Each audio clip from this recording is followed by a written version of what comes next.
Hello, y'all. Okay, so I'm going to try to attempt to read the book of Esther out of my King James Bible. And then I'm going to attempt to read some out of this book, Don't Waste Your Life. And then I'm also going to read a daily devotional by David Jeremiah for today. That's my plan. I'm hoping it will go the way it's supposed to. I'm actually dog sitting my furry brother and sister. I've been doing this since Saturday at 7 a.m. and they have literally been on me 24/7 to where I can't even catch a freaking break. And literally, I made her get off me just now. They were both on me earlier and I couldn't move or anything. But I finally got them both over here. One's in the chair and one's on the floor. So I'm hoping they'll stay put so I can read. Make this video super quick because I really want to go to work.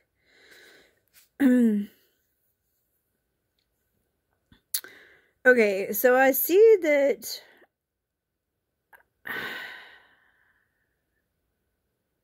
it's all highlighted. Usually when it's all highlighted, it means I've already read it. So I don't know if I've already read it on camera.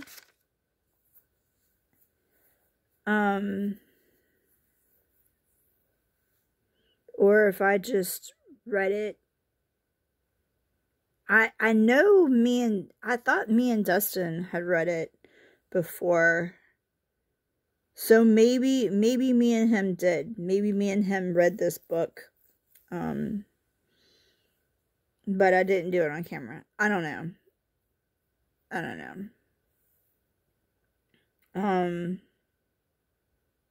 I try to keep up with what I read so that I'm not like redoing the same one, you know.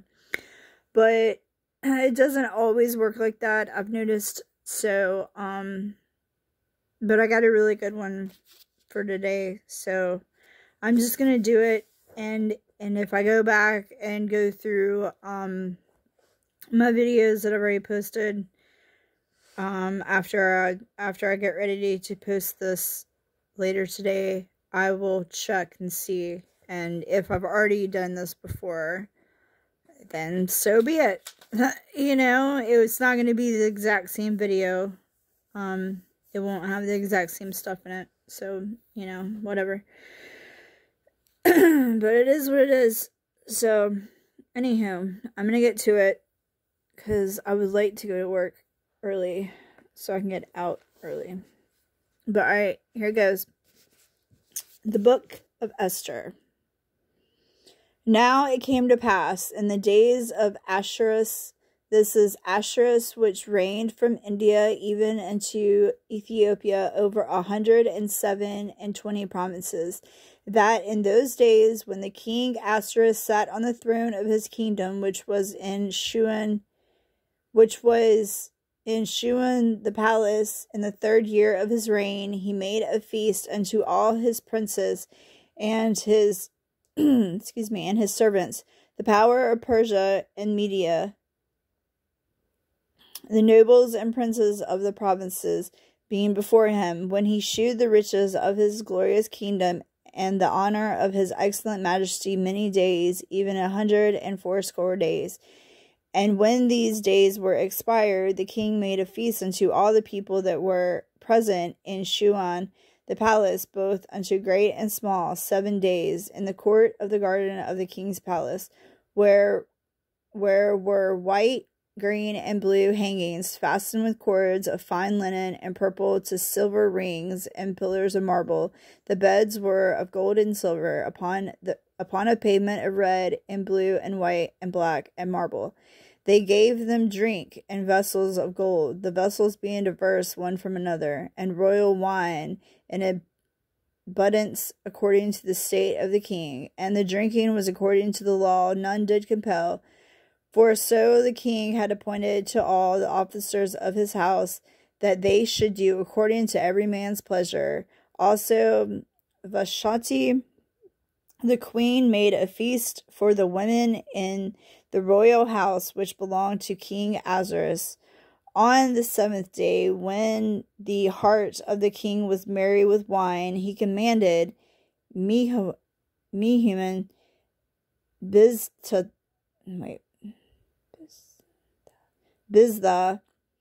Harbonah, Harbona,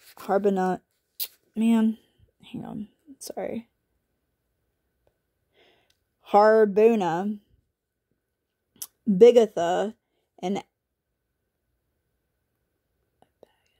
Abagatha, Zethar, and Carcass, the 7 chamberlains that served in the presence of Ahasuerus the king, to bring Vashti the queen before the king with the crown royal, to shew the people and the princes her beauty, for she was fair to look on.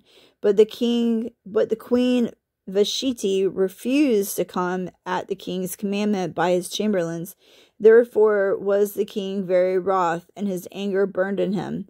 Then the king said to the wise men which knew the times, for so was the king's manner toward all that knew law and judgment. And the next unto him was Karshina, Shethar, Amatha, Tarish, Mers, Marcina, and Memucan,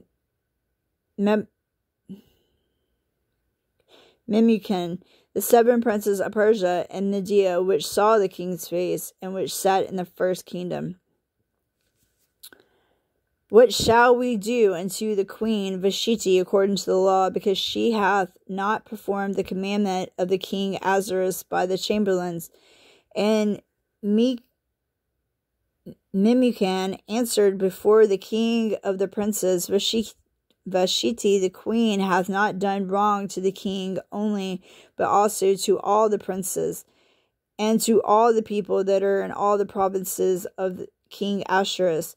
For this deed of the queen shall come abroad into all women, so that all shall despise their husbands in their eyes, when it shall be reported. The king Ahasuerus commanded Vashti the queen to be brought in before him, but she came not. Likewise shall the ladies of Persia and Media say this day unto all the king's princes which have heard of the deed of the queen. Thus shall there arise to much contempt and wrath. If it please the king, let there go a royal commandment from him, and let it be written among the laws of the Persians and the Medes, that it not be altered, that Vashti come no more before King Ahasuerus, and let the king give her royal estate unto another that is better than she. And when the king's decree which shall be published throughout all his empire, for it is great, all the wives shall give to their husbands honor, both to great and small. And the same pleased the king and the princes. And the king did according to the word of Memucan, for he sent letters unto all the king's provinces, and to every province according to the writing thereof, and to every people after their language, that every man should bear rule in his own house, and it should be published according to the language of every people. Chapter 2. After these things, when the wrath of King Ahasuerus was appeased, he remembered Vashti and what she had done, and what was decreed against her. Then said the king's servants that ministered unto him, Let there be fair young virgins sought for the king, and let the king appoint officers in all the provinces of his kingdom, that they may gather together all the fair young virgins unto Shuan the place, to the house of the women, into custody of Hedge and the king's chamberlain, keeper of the women, and let their things for purification be given them, and let the maiden which pleaseth the king be queen instead of Vashti. And the thing pleased the king, and he did so. Now in Shushan, the palace there was a certain Jew whose name was Mordecai, the son of Jar, the son of Shimei, the son of Kish, a Benjamite, who had been carried away from Jerusalem with the captivity which had been carried away with Jeconiah, the king of Judah, whom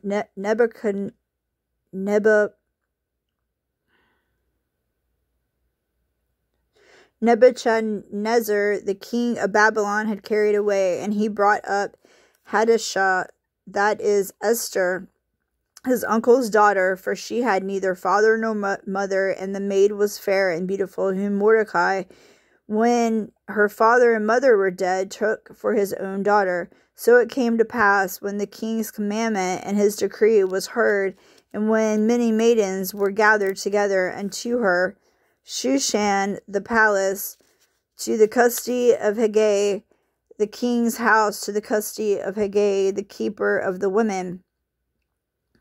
And the maiden pleased him, and she obtained kindness of him, and he speedily gave her things for purification, which such things as belonged to her, and 7 maidens were not met to be given her out of the king's house, and he preferred her and her maids unto the best place of the house of the women. Esther had not shewed her people, nor her kindred, for Mordecai had changed her that she would not shew it. And Mordecai walked every day before the court of the women's house to know how Esther did, and what should become of her. Now when every maid's turn was to come to go into King Ahasuerus, after that which she had been 12 months, according to the manner of the women, for so were the days of purifications accomplished, to wit, 6 months with myrrh, with the oil of myrrh, and 6 months with sweet odors and other things for the purifying of the women. Then thus came every maiden unto the king, whatsoever she desired was given her to go with her out of her house of the woman unto the king's house. In the evening she went, and on the morrow she returned into the second house of the women to the custody of Shaggazah, the king's chamberlain, which kept the concubines. She came in unto the king no more, except the king delighted in her, and that she was called by name. Now when the turn of Esther, of daughter of Abihah, the uncle of Mordecai, who had taken her for his daughter, was come to go unto the king, she required nothing but what Haggai, the king's chamberlain, the keeper of the women, appointed, and Esther obtained favor in the sight of all of them that looked upon her. So Esther was taken unto the king Ahasuerus into his house royal in the 10th month, which is the month Tebeth, in the 7th year of his reign. And the king loved Esther above all the women. She obtained grace and favor in his sight more than all the virgins. So he had set the royal crown upon her head, and made her queen instead of Vashti. Then the king made a great feast unto all his princes and the servants, and even Esther's feast. And he made a release to the provinces, and gave gifts according to the state of the king. And when the virgins were gathered together the second time, then Mordecai sat in the king's gate. Esther had not yet shewed her kindred nor her people, as Mordecai had charged her. For Esther did the command of Mordecai, like as when she was brought up with him. In those days, while Mordecai sat in the king's gate, two of the king's chamberlains, Bigtha and Thresh, of those which he kept the door, were wroth, and sought to lay hands on King Ahasuerus. And the thing was known to Mordecai, who told it unto Esther the queen, and Esther certified the king thereof in Mordecai's name. And when And when inquisition was made of the matter, it was found out. Therefore they were both hanged on a tree, and it was written in the book of the Chronicles before the king. Chapter 3. After these things did King Ahasuerus promote Haman, the son of Hammedatha the Agagite, and advanced him, and was set above all, and set his seat above all the princes that were with him. And the king's servants that were in the king's gate bowed and received Haman, for the king had so commanded concerning him. But Mordecai bowed not, nor did him reverence. Then the king's servants, which were in the king's gate, said unto Mordecai, Why transgressest thou the king's commandment? Now it came to pass, when they spake daily unto him, and they hearkened him unto... Now it came to pass, when they spake daily unto him, and when he hearkened not unto them, that they told Haman to see whether Mordecai's matters would stand, for he had told them that he was a Jew. And when Haman saw that Mordecai bowed not, nor did him reverence, then was Haman full of wrath, and he thought scorn to lay hands on Mordecai alone, for they had shewed him the people of Mordecai. Wherefore Haman sought to destroy all who kingdom of Ahasuerus, even the people of Mordecai. In the first month, that is the month Nisan, in the 12th year of the king Ahasuerus, they cast pur, that is the lot, before Haman from day to day, and from month to month, to the 12th month, that is the month Adar. And Haman said unto the king Ahasuerus, There is a certain people scattered abroad and dispersed among the people in all the provinces of thy kingdom, and their laws are diverse from all people, neither keep they the king's laws. Therefore it is not for the king's profit to suffer them. If it please the king, let it be written that they may be destroyed, and I will pay 10,000 talents of silver to the hands of those that have the charge of the business, to bring it into the king's treasuries. And the king took his ring from his hand and gave it to Haman, the son of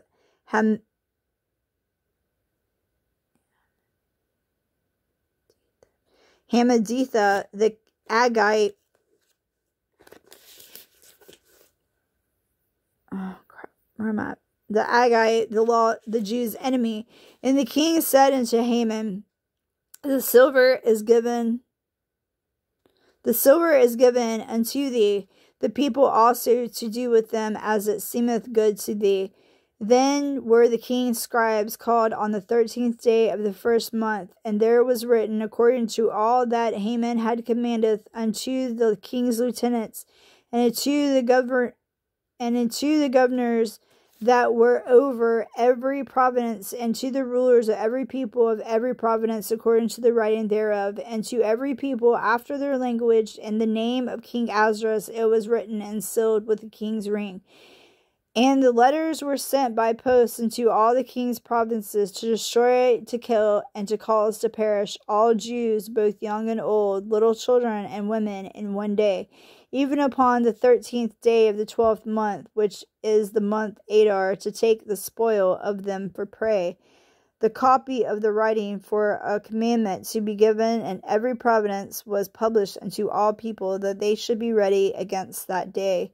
The post went out, being hastened by the king's commandment, and the decree was given to Shushan the palace.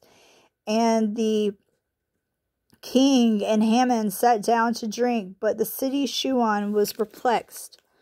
Chapter 4. When Mordecai perceived all that was done, Mordecai rent his clothes, and put on sackcloth with ashes, and went out into the midst of the city, and cried with a loud and bitter cry, and came before the king's gate, for none might enter into the king's gate clothed with sackcloth.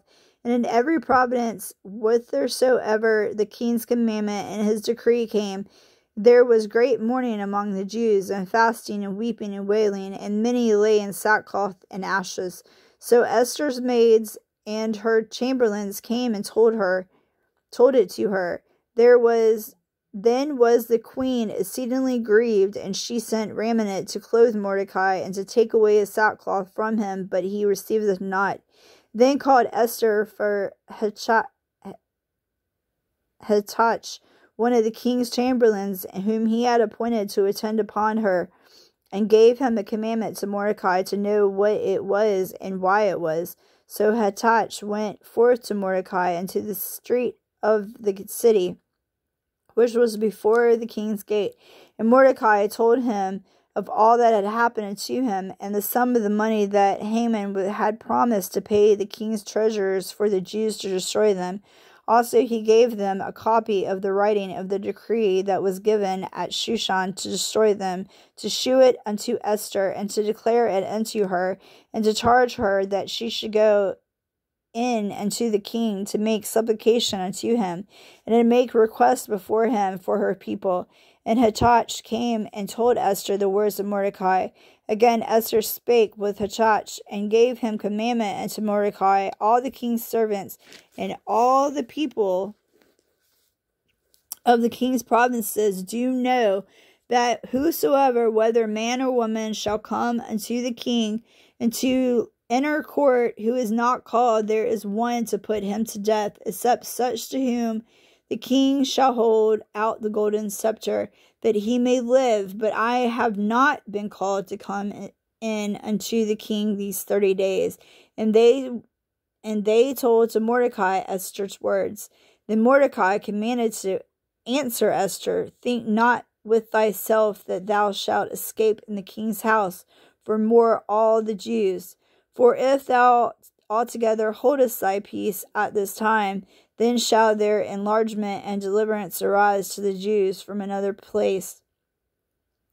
But thou and thy father's house shall be destroyed. And who knoweth whether thou art come to the kingdom for such a time as this? Then Esther bade them return Mordecai this answer, go gather together all the Jews that are present in Shushan, and fast ye for me, and neither eat nor drink 3 days, night or day. I also and my maidens will fast likewise, and so will I go unto the king, which is not according to the law, and if I perish, I perish. So Mordecai went his way and did according to all that Esther had commanded him. Chapter 5. Now it came to pass on the 3rd day that Esther put on her royal apparel and stood in the inner court of the king's house over against the king's house, and the king sat upon his royal throne in the royal house over against the gate of the house. And it was so, when the king saw Esther the queen standing in the court, that she obtained favor in his sight, and the king held out to Esther the golden scepter that was in his hand. So Esther drew near and touched the top of the scepter. Then the king said unto her, what wilt thou, Queen Esther, and why is thy request? It shall be even given thee to the half of the kingdom. And Esther answered, if it seems good unto the king, let the king and Haman come this day unto the banquet that I have prepared for them. Then the king said, cause Haman to make haste, that he may do as Esther hath said. So the king and Haman came to the banquet that Esther had prepared. And the king said unto Esther at the banquet of wine, why is thy petition? And it shall be granted thee. And what is thy request? Even to half of the kingdom it shall be performed.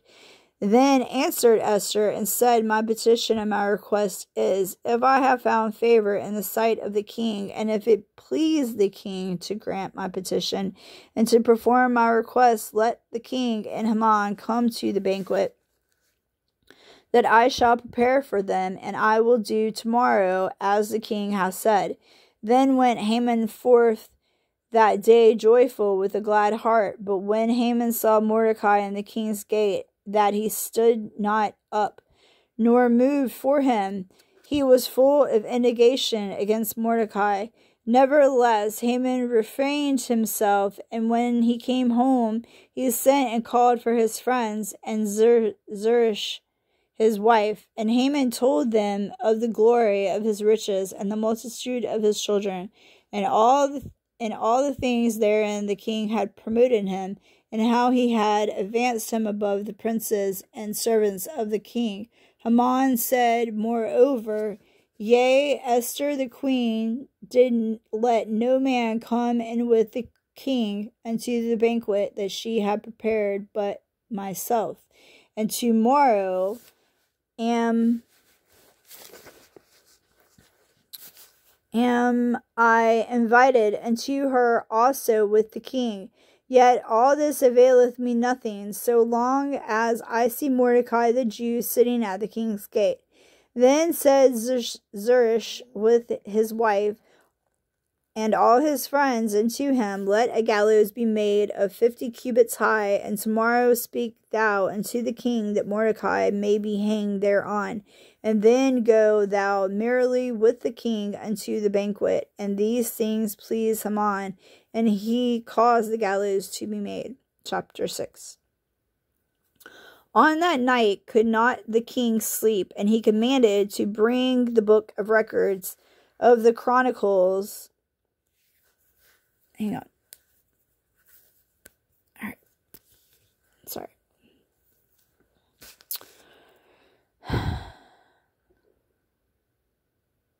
And it was found written that Mordecai had told of Begatha. Let me go back. Chapter 6. On that night could not the king sleep, and he commanded to bring the book of records to the chronicles, and they were read before the king. And it was found written that Mordecai had told of Begathian the Tarish, 2 of the king's chamberlains, the keepers of the door, who sought to lay hand on King Ahasuerus. And the king said, What honor and dignity hath both been done to Mordecai for this? Then said the king's servants that ministered unto him, There is nothing done for him. There is nothing done for him. And the king said, Who is in the court? Now Haman was come into the outward court of the king's house to speak unto the king to hang Mordecai on the gallows that had prepared for him. And the king's servant said unto him, Behold, Haman standeth in the court. And the king said, Let him come in. So Haman came in. And the king said unto him, What shall be done unto the man whom the king delighteth to honor?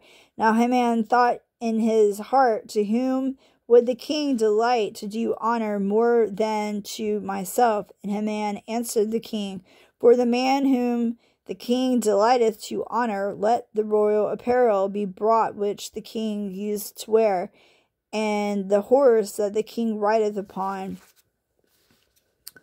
and the crown royal which is set upon his head. And let this apparel and horse be delivered to the hand of one of the king's most noble princes, and that they may arrive the man withal whom the king delighteth to honor, and bring him on horseback through the street of the city, and proclaim before him, Thus shall it be done to the man whom the king delighteth to honor. Then the king said to Haman, Make haste, and take the apparel and the horse. Excuse me. Sorry. And take the apparel and the horse, as thou hast said, and do even so to Mordecai the Jew that sitteth at the king's gate. Let nothing fail of all that thou hast spoken. Then took Haman the apparel and the horse, and arrayed Mordecai, and brought him on horseback through the street of the city, and proclaimed before him, Thus shall it be done unto the man whom the king delighted to honor. And Mordecai came again to the king's gate, but Haman hasted to his house, mourning and having head covered. And Haman told Zeresh, his wife, and all his friends everything that had befallen him. Then said his wise men and Zeresh, his wife, unto him, If Mordecai be the seed of the Jews,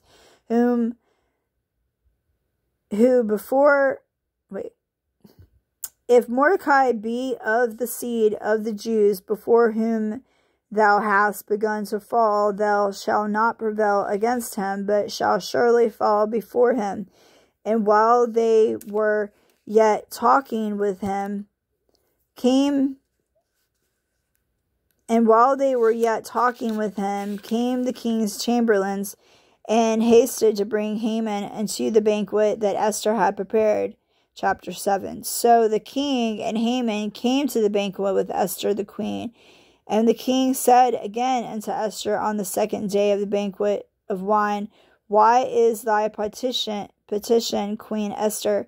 And it shall be granted thee. And what is thy request? And it shall be performed, even to the half of the kingdom.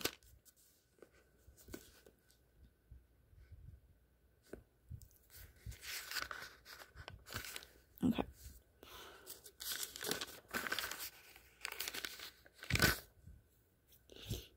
All right.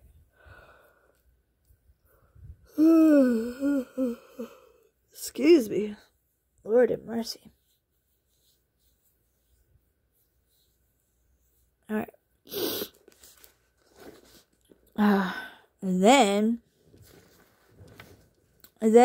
Esther the queen answered and said, If I have found favor in thy sight, O king, and if it please the king, let my life be given at my petition, and my people at my request. For we are sold, and I my people to be destroyed, to be slain, and to perish. But if we had been sold for bondmen and bondwomen, I had held my tongue. Although the enemy could not countervail the king's damage, then the king Ahasuerus answered and said unto Esther the queen, Who is he, and where is he that durst presume in his heart to do so? And Esther said, The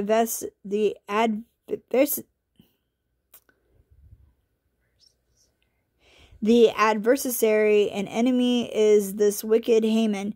Then Haman was afraid before the king and the queen, and the king, arising from the banquet of wine, in his wrath went to the palace garden. And Haman stood up to make request for his life to Esther the queen, for he saw that there was evil determined against him by the king. Then the king returned out of the palace garden into the place of the banquet of wine, and Haman was fallen upon the bed whereon Esther was. Then said the king, Will he force the queen also before me in the house? For as the word went out of the king's mouth, they covered Haman's face. And Harbonah, you're not coming over here. You're staying over there. No. Look at him. He thinks he's getting in my lap, but he's not. That's my furry brother, Quinn. Okay. No. I'm trying to read. You're not coming over here. No, you're not. You're staying right there. Stop. Now you made me forget where I was at. Thanks. Oh. Okay. As the word went out of the king's mouth, they covered Haman's face. And Harbonah, one of the chamberlains, said before the king, Behold also the gallows, 50 cubits high, which Haman had made for Mordecai, who had spoken good for the king, standeth in the house of Haman. Then the king said, Hang him thereon. So they hanged Haman on the gallows that he had prepared for Mordecai. Then the king's wrath pacified. Chapter 8. on that day did the king Ahasuerus give the house of Haman, the Jews' enemy, unto Esther, the queen. And Mordecai came before the king, for Esther had told what he was unto her. And the king took off his ring, which he had taken from Haman, and gave it unto Mordecai. And Esther set Mordecai over the house of Haman. And Esther spake yet again before the king, and fell down at his feet, and besought him with tears to put away the mischief of Haman the Agagite, and his device that he had devised against the Jews. Then the king held out his golden scepter unto Esther. So Esther arose and stood before the king, and said, If it please the king that I have found favor in his sight, and the thing seem right before the king, and I be pleasing in his eyes, let it be written to reverse the letters devised by Haman the son of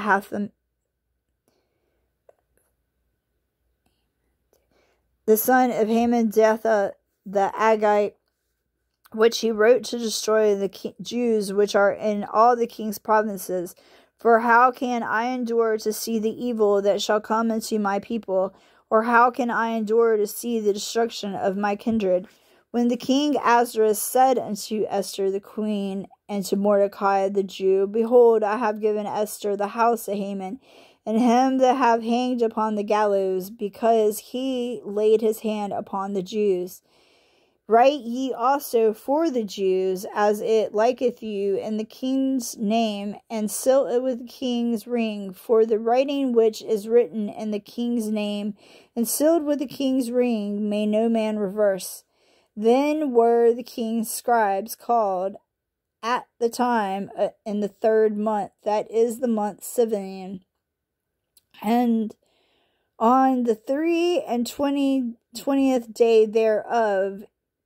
And it was written according to all that Mordecai commanded unto the Jews, and to the lieutenants, and to the deputies, and the rulers of the provinces which are from India unto Ethiopia, and 127 provinces, unto every province according to the writing thereof, and to every people after their language, and to the Jews according to their writing and according to their language. And he wrote in the king Ahasuerus' name, and sealed it with the king's ring, and sent letters by post on horseback, and riders on mules. Oh man, what am I doing? Huh? Was I scratching your eyeball? I'm sorry. I didn't mean to. Well, what are you doing? What are you doing, Quinn? All your blood's gonna rush to your head. Stop. Lay right here. Lay right there. He's driving me nuts. And he wrote it in the king Ahasuerus' name, and sealed it with the king's ring, and sent letters by post on horseback, and riders on mules, camels, and young dromedaries, wherein the king granted the Jews which were in every city to gather themselves together, and to stand for their life, to destroy, to slay, and to cause to perish all the people of the people and province that would assault them, both little ones and women, and to take the spoil of them for a prey. Upon one day in all the provinces of King Ahasuerus' name, upon the 13th day of the 12th month, which is the month Adar, the copy of the writing for a commandment to be given in every province was published unto all people, that the Jews should be ready against that day to avenge themselves on their enemies. So the posts that rode upon the mules and camels went out, being hastened and pressed on by the king's commandment. And the decree was given at Shushan, the palace. And Mordecai went out from the presence of the king in royal apparel of blue and white, and with a great crown, of gold, and with a garment of fine linen of purple.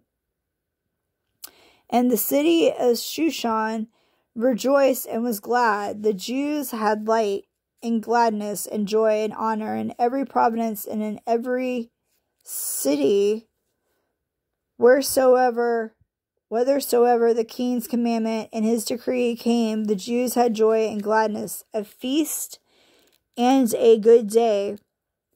And many of the people of the land became Jews, for the fear of the Jews fell upon them. Chapter 9. Now in the 12th month, that is the month Adar, on the 13th day of the same, when the king's commandment and his decree drew near to be put in execution, in the day that the enemies of the Jews hoped to have power over them, though it was turned to the contrary, that the Jews had rule over them that had hated them. The Jews gathered themselves together in their cities throughout all the provinces of the king Ahasuerus to lay hand on such as sought in their hurt, and no man could withstand them, for the fear of them fell upon the people. And all the rulers of the provinces and to the lieutenants and the deputies and officers of the king helped the Jews, because the fear of Mordecai fell upon them. For Mordecai was great in the king's house, and his fame went out. For Mordecai was great in the king's house, and his fame went out throughout all the provinces. For this man Mordecai waxed greater and greater. Thus the Jews smote all their enemies with the stroke of the sword, and slaughter and destruction, and that they would unto those who hated them. And in Shushan the palace of the Jews slew and destroyed 500 men, and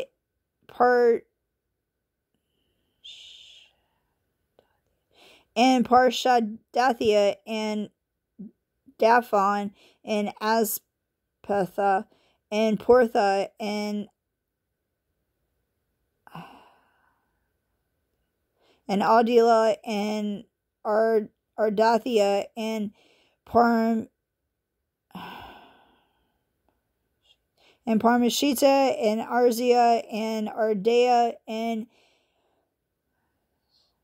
Vashethia and Vashethia, the 10 sons of Haman, the son of Hamadithia, the enemy of the Jews, slew them. But on the spoil lay they not their hand. Gosh dang it. The 10 sons of Haman, the son of Hamadithia, the enemy of the Jews, slay they. But on the spoil laid they not their hands. On that day the number of those that were slain in Shuan the palace was brought before the king. Alright, I'm going to pause right there for a second so I can drink some water.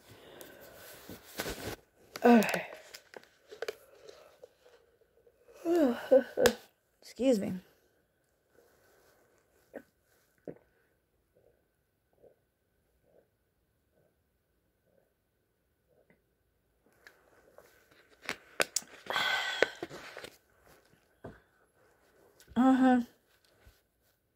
What are you doing? Look at his face. Look at that face. Look at that face. It's got a little ear up. Yeah. Go to sleep. Go back to sleep. Go back to sleep. I wish I could go back to sleep, but I can't. Alright. Excuse me. And the king said unto Esther the queen, the Jews have slain and destroyed 500 men in Shushan the palace, and the 10 sons of Haman. What have they done in the rest of the king's provinces? Excuse me. Now what is thy petition? And it shall be granted thee, or what is thy request further, and it shall be done. Then said Esther, if it please the king, let it be granted to the Jews which are in Shushan to do tomorrow, also according unto this day's decree, and let Haman's 10 sons be hanged upon the gallows. And the king commanded it so to be done, and the decree was given at Shushan, and they hanged Haman's 10 sons. For the Jews that were in Shushan gathered themselves together on the 14th day, also the month Adar, and slew 300 men at Shushan, but on the prey they laid not their hands. But the other Jews that were in the king's provinces gathered themselves together and stood for their lives, and had rest from their enemies, and slew of their foes 75,000, and laid not their hands on the prey. On the 13th day of the month Adar, and on the 14th day of the same rested they, and made it a day of feasting and gladness. But the Jews that were at Shushan assembled together on the 13th day thereof, and on the 14th thereof, excuse me, and on the 15th day of the same they rested, and they made it a day of feasting and gladness. Therefore the Jews of the villages that dwelt in the uncalled towns made a 14th day of the month, and a day of gladness and feasting, and a good day, and of sending portions one to another. And Mordecai wrote these things,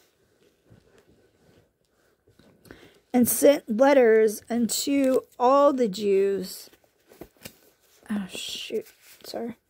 Unto all the Jews that were in all the provinces of the king Ahasuerus, both nigh and far, to establish this among them, that they should keep the 14th day of the month Adar, and the 15th day of the same yearly, as the days wherein the Jews rested from their enemies, and the month which was turned unto them from sorrow to joy, and from mourning unto a good day, that they should make them days of feasting and joy, and of portions one to another, the gifts to the poor. And the Jews undertook to do as they had begun, and as Mordecai had written unto them, because Haman the son of Hammedatha the Agagite, the enemy of all the Jews, had devised against the Jews to destroy them, and had cast pur, that is, the lot, to consume them and to destroy them.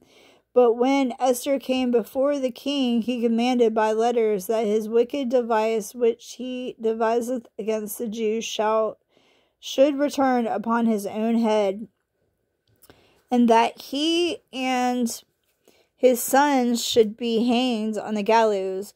Wherefore they called these days Purim, after the name of Pur. Therefore, for all the words of this letter, and all that which they had seen concerning this matter, and which had come unto them, the Jews ordained and took upon them, and upon their seed, and upon all such as join themselves unto them, that so that it shall not fail, and that they would keep these 2 days according to their writing, and according to their appointed time every year, and that these days should be remembered and kept throughout every generation, every family, every province, and every city, that these days of Purim should not fail from among the Jews, nor the memorial of them perish from their seed. Excuse me. Then Esther, the queen, the daughter of Abihai, and Mordecai the Jew, wrote with all authority to confirm the second letter of Purim. And he sent the letters unto the Jews to the 127 provinces of the kingdom of Ahasuerus, with words of peace and truth, to confirm these days of Purim and their times, appointed according as Mordecai the Jew and Esther the queen had enjoined them, and as they had decreed for themselves for their seed the matters of the fasting of their cry.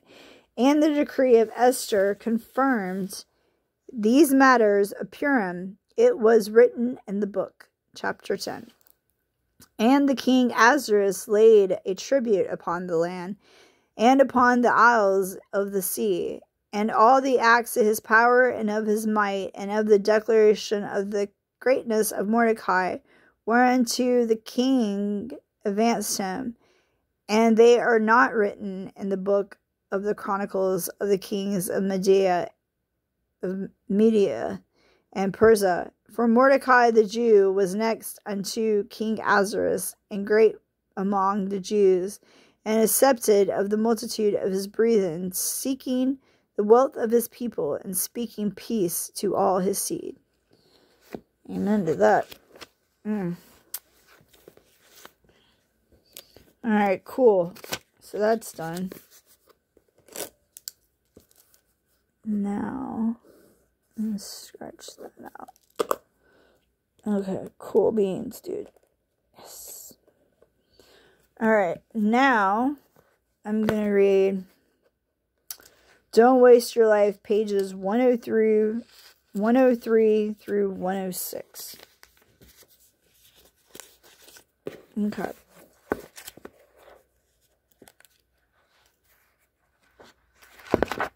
Oops.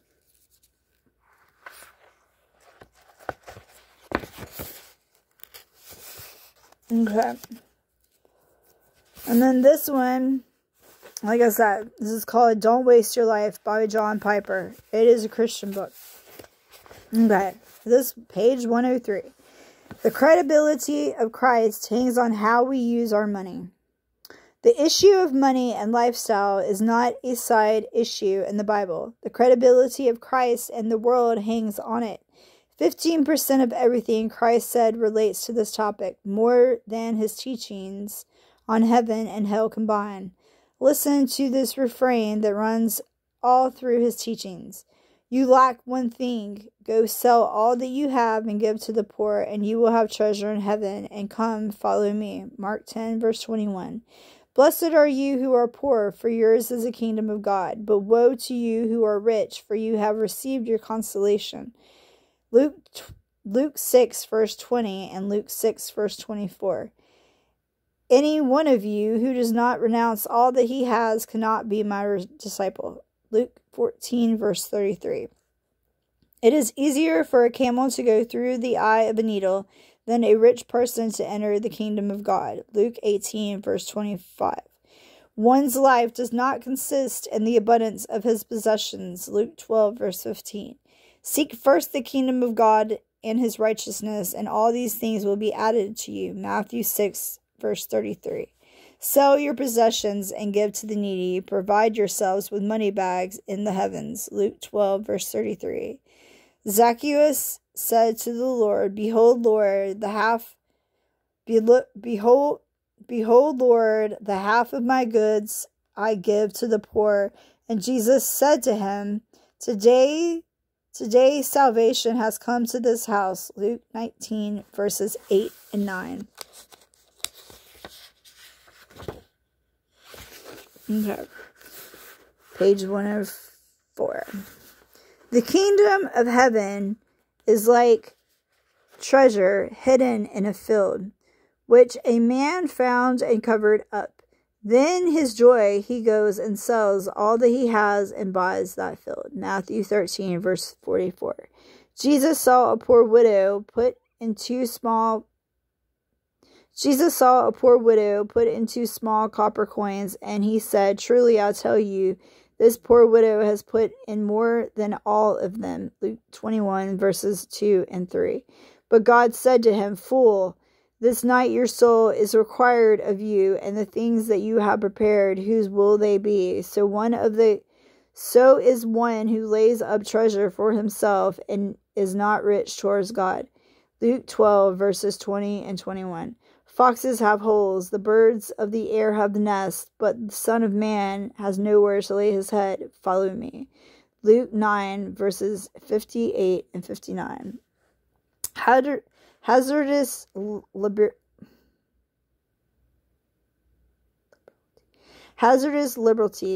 Over and over, Jesus is relentless in his radical call to a wartime lifestyle and a hazardous liberality.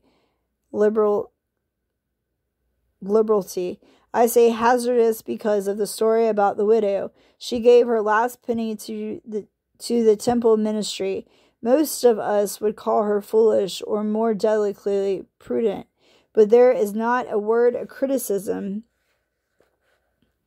from Jesus. And a poor widow came and put in 2 small copper coins, which make a penny. And he called his disciples to him and said to them, Truly I say to you, this poor widow has put in more than all who are contributing to the offering box, for they all that contributed out their abundance, and she had her poverty, has put in everything she had, all she had to live on. Mark 12, verses 42 through 44. The point here is not that everyone should give everything away. The point is that Jesus loves faith-filled risk for the glory of God. I don't have laws to give you concerning the particulars of how to spend your money, any more than Jesus did. I simply want to point to Jesus and let his word have its shocking and saving effect on us. Sorry. Page 105. Use money to show that God, not possessions, is our treasure. Jesus' emphasis on money and possessions is picked up throughout the New Testament. There are stories in the book of Acts. They were selling their possessions and distributing proceeds as any had need. Acts 2, verse 45. There are words of the Apostle Paul: in a severe test of affliction, their abundance of joy and their extreme poverty had overflowed into wealth of generosity. God loves a cheerful giver. 2 Corinthians 8, verse 2, and 2 Corinthians 9, verse 7. There are the words of James, the brother of Jesus: its flower falls and its beauty perishes, so also will the rich man fade away in the midst of his pursuits. James 1, verse 1. The issue is pervasive, though this issue is pervasive because it is crucial for the witness of the church. If we want to make people glad in God, our lives must look as if God, not possessions, is our joy. Our lives must look as if we use our possessions to make people glad in God, especially the most needy. Alright, was I supposed to keep going? Oh, wait. That's not it. Where? Okay. Yeah, I'm supposed to keep going. Alright, why I use the phrase wartime lifestyle. Sometimes I use the phrase wartime lifestyle or wartime mindset. The phrase is helpful, but also lopsided. For me, it is mainly helpful. It tells me that there is a war going on in the world between Christ and Satan, truth and falsehood, belief and unbelief. It tells me that there are weapons to be funded and used, but that these weapons are not swords or guns or bombs, but the gospel and prayer and self-sacrificing love. 2 Corinthians 10, verses 3 through 5.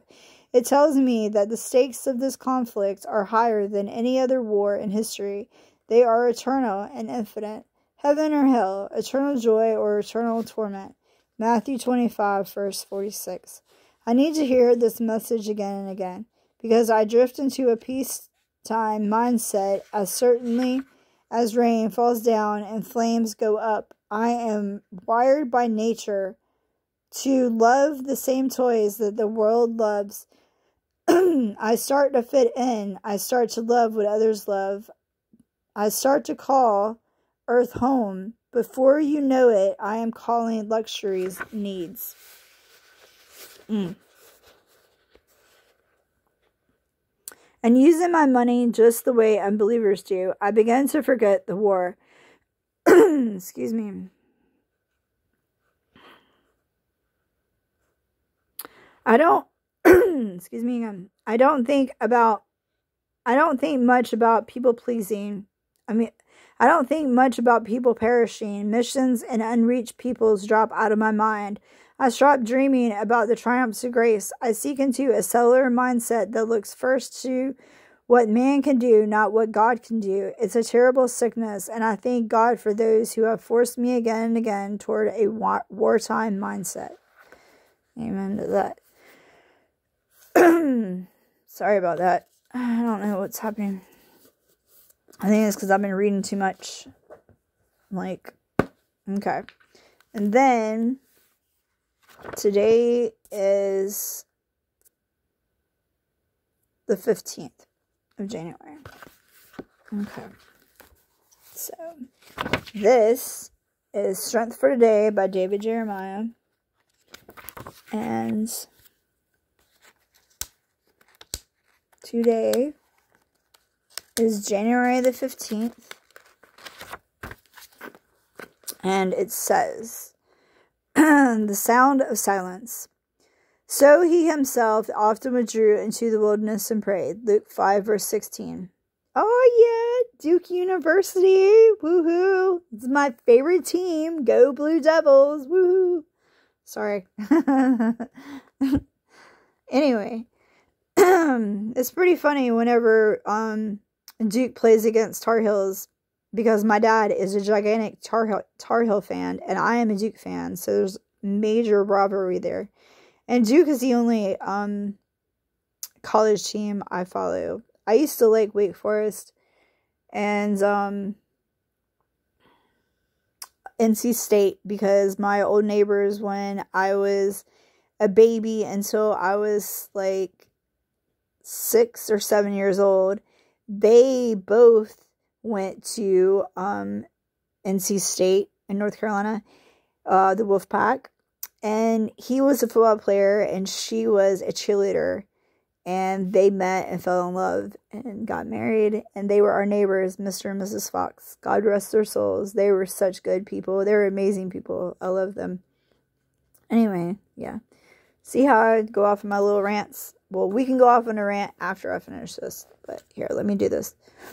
All right. A study at Duke University found that moments of silence can enhance the portion of our brain associated with learning and memory. Another study showed that when people are listening to music, occasionally 2-minute periods of silence can aid the cardiovascular and respiratory systems.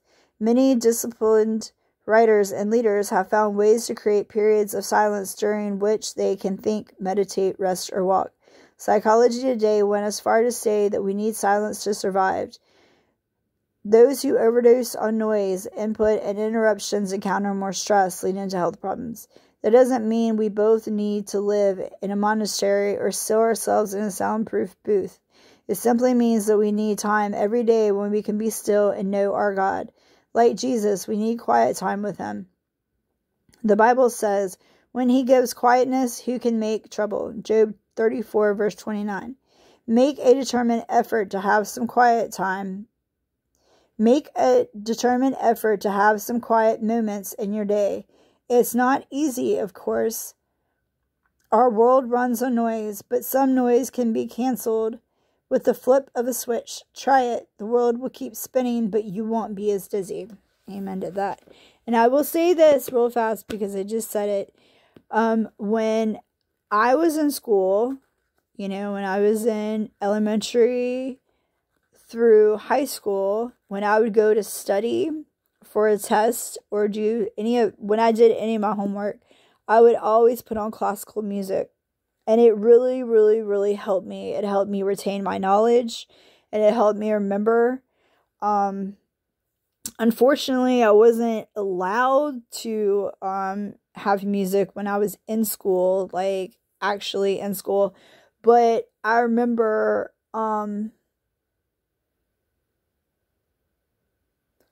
I think it was middle school, maybe. It was either middle school or like freshman in high school. But it was when I went to take the test at the very end of the year, the ASVAB and whatever the other test is.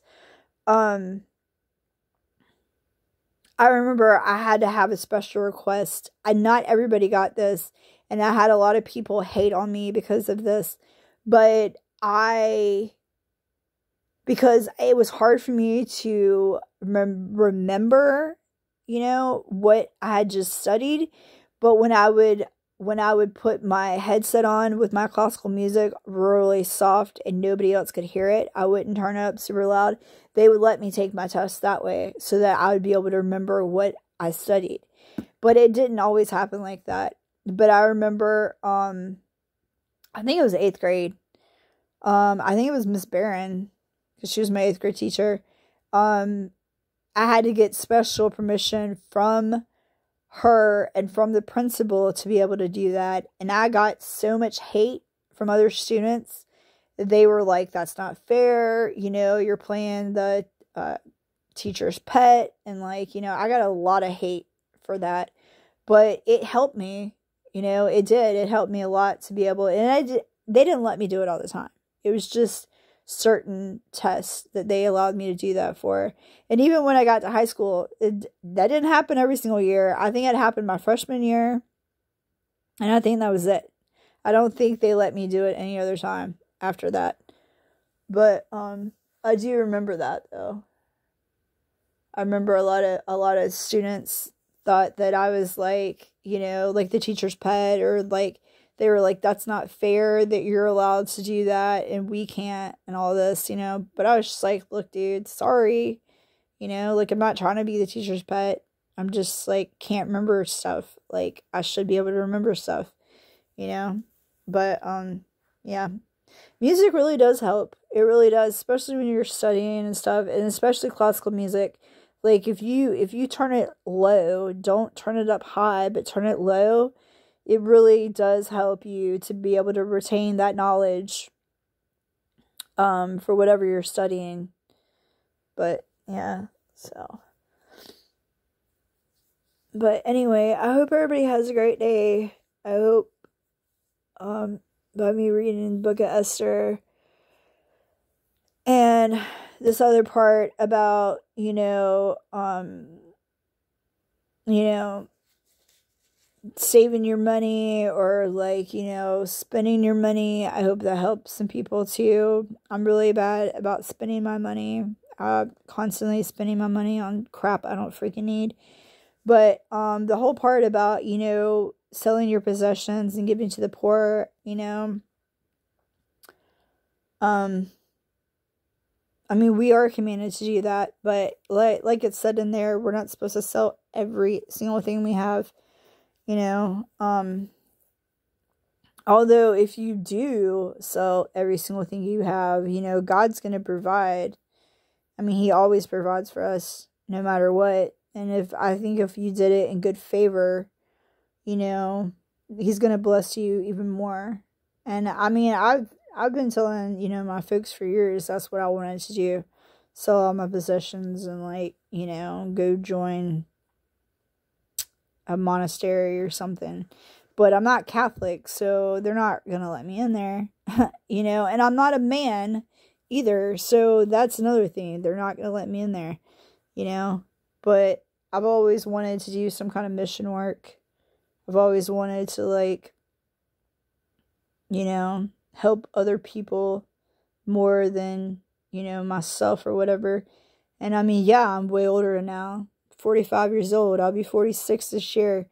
You know, time's a ticking. I need to really get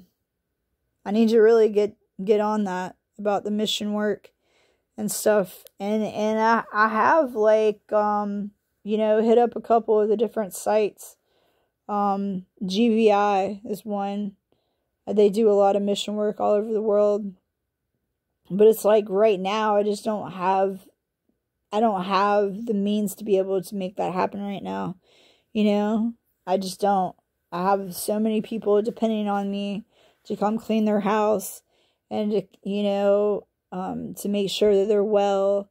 I have so many different people that depend on me for different things. I can't just leave.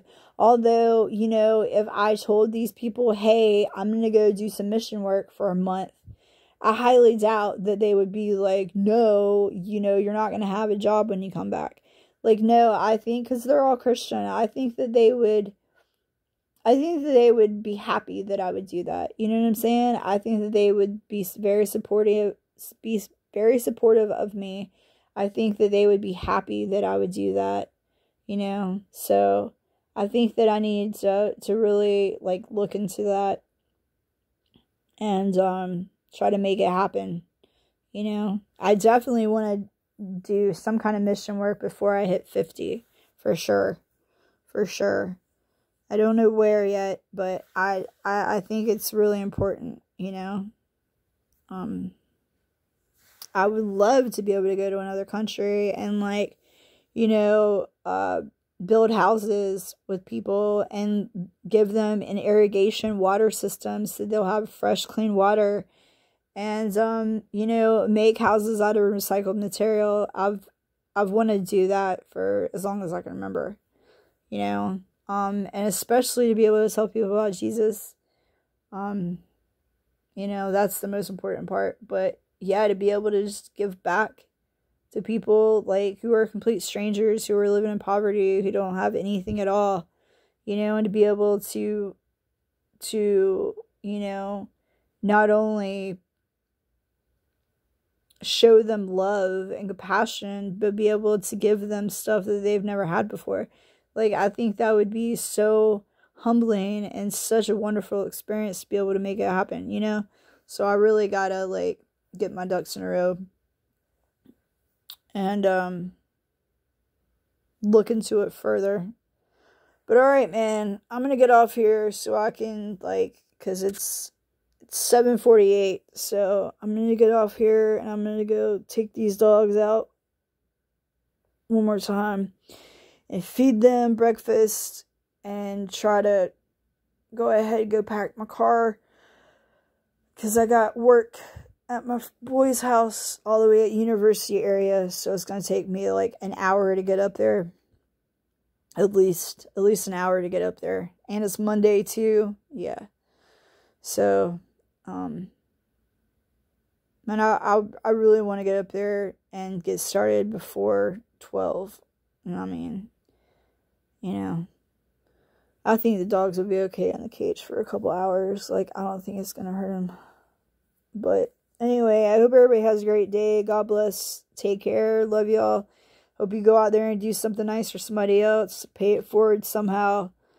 You could go buy somebody a coffee, or if there's, somebody needing some extra money at a checkout, like, give it, do something nice for somebody else today, that's not asked for, I mean, this is how we change the world, right here, step by step, day by day, make it happen.